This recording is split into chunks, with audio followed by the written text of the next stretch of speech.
اور یہاں پہ جو ادبی حلقے ہیں جی جی وہ باقی ادبی جو تنظیمیں ہیں یا جو جامعات ہیں ان سے زیادہ فعال ہیں، واہ اور یہ بڑی حیرت ناک بات ہے۔ اور صرف واہ یہ شاعر اور ادیب ہی نہیں، مطلب ان میں موسیقار، ان میں رقاص، ان میں مجسمہ ساز، ان میں مصور، یعنی یوں سمجھ لیجیے آپ کے فنون لطیفہ کے جتنے بھی شعبے ہیں ان سے تعلق رکھنے والے لوگ پروفیشنل کالجز میں پائے جاتے ہیں، اور میں نے تو اس کو عملی طور پہ دیکھا، خود میری شاعری بھی اسی ماحول میں شروع ہوئی تھی۔ واہ واہ، کیا کہنے ہیں ڈاکٹر صاحب، بہت خوب۔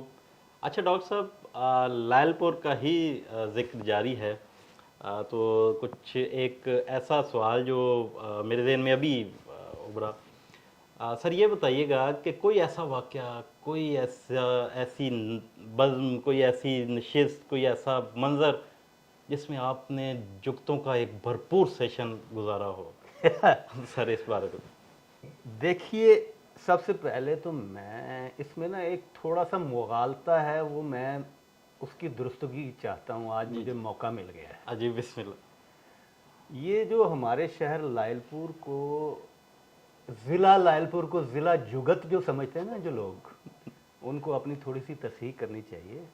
یہ بات بالکل ٹھیک ہے، وہاں کی آب و ہوا جو ہے وہ جگت بازی کو اور فکر بازی کو ترویج دیتی ہے، ٹھیک ہے جی۔ جی وہاں تقریباً ہر شخص جو ہے وہ شگفتہ بیانی کرتا ہے، میں یہ کہوں گا۔ لیکن ایک چیز جو بڑی اہم میں آپ سے کہنا چاہتا ہوں وہ یہ ہے کہ وہاں پہ صرف گری ہوئی اور بازاری جگت نہیں ہوتی، جس طرح کے تھیٹر میں دکھایا جاتا ہے، جس طرح کے چند یہ عام قسم کے چینلز میں دکھا کے لائل پور کو ڈپکٹ کیا جاتا ہے، لائل پور اس طرح کا نہیں ہے۔ یہ جو تھیٹر کے چند ایک اداکار ہیں اور ایک دو جو چینلز کے اینکر ہیں، یہ لائل پور کو غلط دکھاتے ہیں۔ لائل پور میں جگت جو ہے وہ انسان کو دیکھ کے کی جاتی ہے۔ بڑا انسان ہوگا بڑی جگت ہوگی، گرا ہوا انسان ہوگا تو گری ہوئی جگت ہوگی۔ تو یہ وہاں پہ ہوتا ہے، ایک تو اس چیز کی تصحیح کر لینی چاہیے۔ اور دوسرا یہ کہ ہر کوئی آدمی وہاں پہ یہ کام لے کے نہیں بیٹھا ہوا، تو وہ تقریباً 1.25 کروڑ کا شہر ہے، تو اس کا مطلب 1.25 کروڑ آدمی جگت وہاں نہیں کرتا، کام بھی کرتا ہے، ایک یہ بھی ذہن میں رکھنا چاہیے۔ تیسرا یہ ہے کہ آپ دیکھیے تقریباً تمام لوگ جو ہے نا شگفتہ مزاج ہیں، آپ کسی بھی محفل میں چلے جائیں وہاں پہ آپ کو شگفتہ مزاج لوگ ملیں گے، ہنستے کھیلتے باتیں کرتے۔ آپ کسی اور شہر میں جائیں تو لوگوں اپنے چہرے کی تنابیں کسی ہوتی ہیں، سنجیدہ ہو کے بیٹھے ہوتے ہیں، خام خواہ اداسی محرومی چہرے پہ۔ لیکن لائل پور کے لوگ اس طرح نہیں ہیں، وہ ہنستے کھیلتے محبت کرنے والے لوگ ہیں۔ آپ کہہ رہے ہیں کوئی میں ایک محفل بتاؤں، ایک کیا بتاؤں، ہر محفل ہی ایسے ہوتی تھی، ہر محفل میں اسی طرح کی شگفتہ بیانی ہوتی تھی، اور ہر محفل میں ہی نہایت ادب عالیہ جو ہے اس کی باتیں ہوتی تھی۔ سر بہت شکریہ۔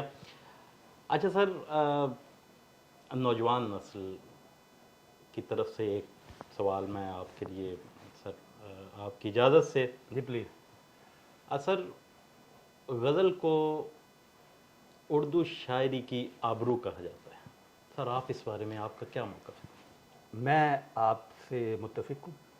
دیکھیے، بنیادی طور پہ میں ایک نظم کا طالب علم ہوں، میں نظم گو شاعر ہوں، میری ساری کتابیں جو ہیں وہ نظم کی ہیں۔ لیکن آپ کو یہ جان کے شاید خوشگوار حیرت ہو کہ میں بنیادی طور پہ میری تعلیم غزل کی ہے، اچھا، اور یہ میرے جو نظم نگار دوست احباب ہیں وہ اس کو بڑی حیرت اور شک کی نظر سے دیکھتے ہیں اور کہتے ہیں کہ یہ کیا بات ہے، کیونکہ عموماً یہ سمجھا جاتا ہے کہ نظم اور غزل جو ہیں یہ الگ الگ میدان ہیں، ان کے درمیان ایک حد فاصل جو ہے نا وہ قائم ہے، جس کو آپ سمجھ لیں جیسے کہتے ہیں واٹر ٹائٹ کمپارٹمنٹس ہیں، اور اس میں ایک لائن آف کلیویج ہے۔ ایسی بات نہیں ہے، کوئی ایسی بات نہیں ہے، میرے نزدیک نہیں ہے۔